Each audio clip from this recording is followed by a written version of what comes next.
안녕하세요. 잡시광입니다. 최근 중국 항공모함은 종횡무진 전 세계 바다를 들쑤시고 있습니다.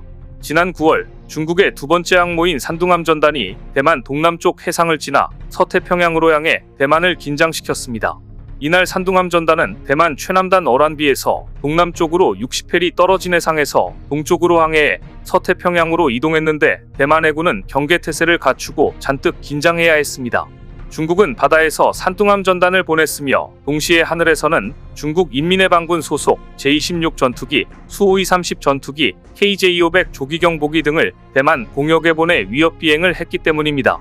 중국이 보낸 13대의 전투기 가운데 무려 11대가 대만해 옆 중간선을 넘어 서남부 공역에 진입해 대만을 분노케 했는데요.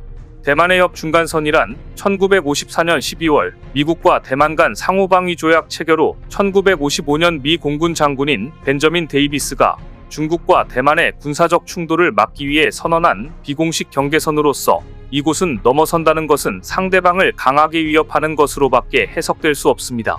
그런데 중국의 항공모함 위협이 특별히 욕을 먹는 이유가 있습니다. 항공모함 자체의 안전성이 확보되지 않았기 때문입니다. 보통 항공모함과 같은 선박에서 화재가 발생하는 일은 드뭅니다.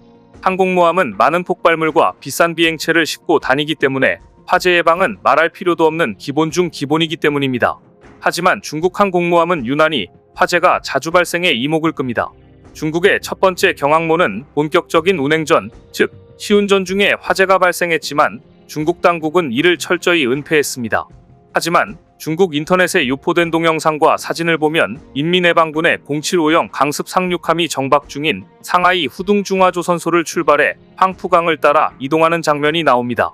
이 함정은 인민해방군 해군의 표준색인 회색으로 도색되어 있으며 레이더를 비롯한 다른 장비들이 설치되어 있는데 비행갑판은 아직 도색이 완료되지 않은 것으로 보입니다. 장비 설치 공사 중에 실제 화재가 발생했었다는 사실이 뒤늦게 드러난 것인데요. 중국 당국은 지금까지도 화재 발생 원인과 관련 자료를 공개하지 않고 있습니다. 아마 시운전 중 화재가 발생했다는 사실을 굳이 인정하고 싶지 않을 것으로 보입니다. 하지만 중국의 SNS에는 비밀이 없습니다. 이 장면은 중국 경항 공모함에서 큰 화재가 발생해 엄청난 연기가 나오고 있는 모습입니다. 이 영상이 SNS를 통해 유출되지 않았다면 중국은 시운전 중인 경항모의 화재 사건을 철저히 은폐하는 데 성공했을 것입니다. 그런데 이 화재 사건 영상을 본 전문가들은 이 같은 불길은 항공모함에서는 일어나기 어려운 일인데 유난히 중국 항공모함에서는 빈번하게 일어나고 있다고 지적합니다. 물론 인간이 있는 곳 그 어디에서든 화재는 발생할 수 있습니다. 실제로 항공모함 화재 사고는 미국에서도 있었습니다. 하지만 화재 사고 당시 그 배후를 놓고 여러 가지 설이 난무했습니다. 2021년 7월 미국 캘리포니아주 샌디에이고 기지에 정박 중이던 해군 상륙 강습함 보넘 리처드함에 화재가 발생했습니다. 평온한 일요일 아침은 날카로운 사이렌 소리와 함께 산산조각이 났습니다. 미국 서부해안 최대 해군 기지에 소방당국의 항공기와 소방선이 총출동할 정도로 엄청난 화재가 발생했기 때문이었습니다. 보넘 리처드함에서 발생한 화재는 승조원 등 63명이 다치고 함내 주요 장비가 전소되는 등 상당히 큰 규모의 화재였습니다. 미국은 그날 화재로 전소된 보넘 리처드함을 수리하려면 약 2조에서 3조 원이 넘는 비용이 들며 5에서 7년 시간이 소요된다고 밝혔습니다. 따라서 미 해군은 약 343억을 들여 차라리 보넘 리처드함을 해체하기로 결정했다고 밝혔습니다. 수리하는데 비용이 더 들어 차라리 해체하기로 한 것입니다. 즉, 화재가 발생하면 해당 선박은 사용이 불가능하다고 봐야 됩니다. 그런데 허접한 중국의 항공모함에서는 이런 일이 일어날 수 있다고 쳐도 세계 최고로 알려진 미국의 항공모함에서 어째서 이렇게 큰 화재가 발생했던 것일까요? 소방당국의 진화가 끝나자마자 미 국방부는 해군범죄수사국은 수사본부를 설치해 화재 원인을 면밀하게 수사했습니다. 당시 도널드 트럼프 행정부는 이 사안을 중대하게 받아들여 수사에 총력을 기울였습니다. 그리고 수사 착수 40여일 만인 8월 28일 미국 뉴욕타임스는 용의자가 특정됐으며 한 달 이내에 수사가 종결될 것이라고 보도해 이목을 끌었습니다. 하지만 9월을 넘어 10월, 11월이 지나도록 미군 당국은 해당 사건에 대해 그 어떤 견해나 보도자료도 내지 않았고 사건은 사람들의 기억 속에서 잊혀져 갔습니다. 그런데 사건 발생 약 1년 후 중국 관영 매체가 묘한 보도를 했습니다.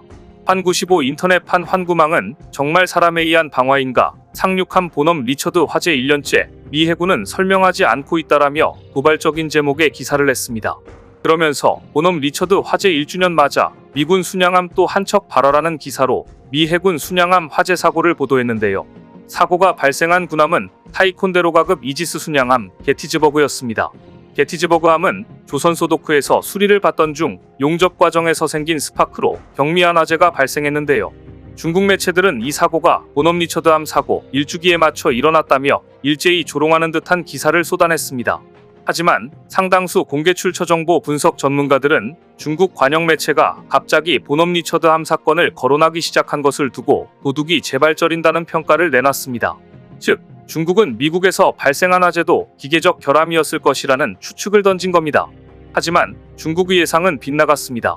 중국 매체들의 보도가 있은 뒤 2주 만에 미 해군은 제3함대 사령관 명의의 성명을 통해 사건 용의자를 방화 혐의로 기소했다고 발표했습니다. 결국 원인은 기계 결함이 아닌 방화였습니다. 기소된 방화범이 20세 해군 수병 소여 메이스였는데요. 그런데 당시 전문가들도 많은 의문을 제기했습니다. 20세 해군 수병 한 명이 저지른 일이 맞는지, 또한 같은 시기 샌디에이고 기지에서 발생한 연쇄 방화 사건과 연관성이 있는지, 본업 리처드호 화재 사건을 혼자 일으킨 게 맞는지 많은 의문이 제기됐습니다. 2019년 3월 와스프급 강습 상륙함 복설을 시작으로 2019년 11월 어벤져급 기뢰전함 챔피언에서 2020년 3월 상륙함 하퍼스페리에서 지속적으로 화재가 발생했기 때문입니다. 다른 전함의 화재들은 조기에 진압해 커다란 피해는 없었지만 항공모함, 강습 상륙함 등 전략자산에서 연쇄적으로 화재가 발생하자 미군은 사건의 고의성을 의심할 수밖에 없었습니다. 더구나 주목할 것은 이 시기 미국에선 유학생, 관광객, 외교관으로 위장한 중국인이 해군기지에 불법 침입하는 사건이 빈번히 일어났기 때문입니다. 또한 기소된 본업 리처드함 방화 용의자에 대해 미 수사당국이 적용한 혐의를 살펴보면 묘한 구석이 있었습니다. 미군 측이 적용한 UCMJ 제110조는 선박 또는 항공기에 대한 부당한 위험에 관한 조항이기 때문입니다.